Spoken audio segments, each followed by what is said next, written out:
হাদির লাশ নিয়ে যা। কুত্তার বাচ্চা, তুই কি জুলাই থাকস নাই? তোর বুকের করে যাচ্ছি না, আমরা হাদিবার লাশ তোর কাছে দিয়ে আসবো বলে দিচ্ছি। আমার ভাইয়ের লাশ নিয়ে যে মোকারি করেছে, এই বাসটাকে আজকের মধ্যে আমরা প্রত্যাহার দেখতে চাই। যখন আমরা এখানে দাঁড়িয়ে কথা বলছি, আমাদের জুলাইয়ের অন্যতম বোকাল আমাদের শহীদ শরীফ ওসমান হাদি ভাইয়ের হত্যাকাণ্ডের 55 দিন পার হয়ে গেছে, কিন্তু আমার ভাইয়ের হত্যাকাণ্ডের বিচার হয় না। আমাদেরকে ইনকিলাব মঞ্চকে বারবার বলা হয়েছে আমরা নাকি নির্বাচন বানচাল করার ষড়যন্ত্র আমরা করছি, কিন্তু আমরা নির্বাচনকে সামনে রেখে কোনো কঠোর পদক্ষেপ গ্রহণ করা হয় নাই।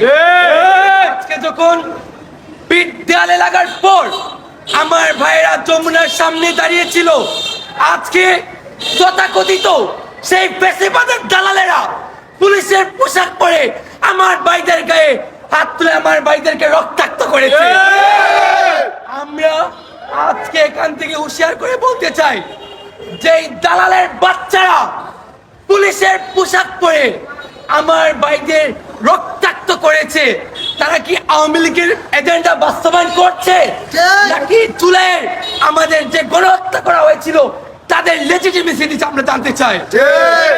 এবং আজকে আমরা খুবই উদ্বিগ্নতার সাথে আমরা লক্ষ্য করেছি তথাকথিত কতিপয় মাস্তান পুলিশ আমাদের ওসমান হাদি ভাইয়ের লাশকে নিয়ে মোকারি করছে।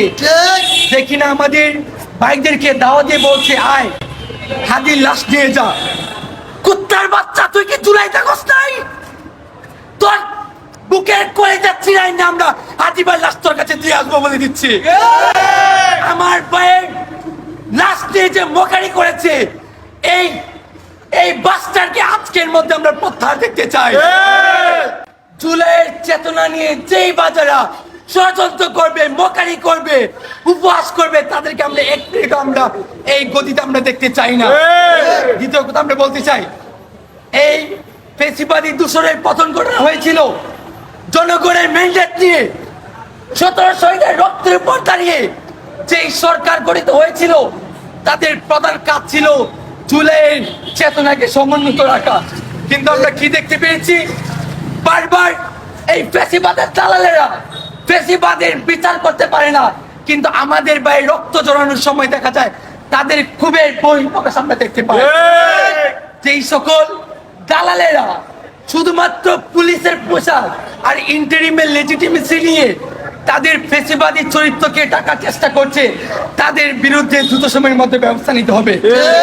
আজকে আমরা যে রক্ত দেখেছি, আমাদেরকে কিন্তু নির্বাচনের বানচালকারী ষড়যন্ত্রকারী বলে আমাদেরকে আর দাবায় রাখতে পারবেন না। আমাদের ইনকিলাব মঞ্চের পক্ষ থেকে যে দাবি পেশ করা হয়েছে, ওসমান হাদি ভাইয়ের বিচারের তদন্ত জাতিসংঘের অধীনে করতে হবেই হবে, নয়তো আমরা সারা বাংলাদেশে আমরা ব্লকেট আন্দোলন করে তুলবো।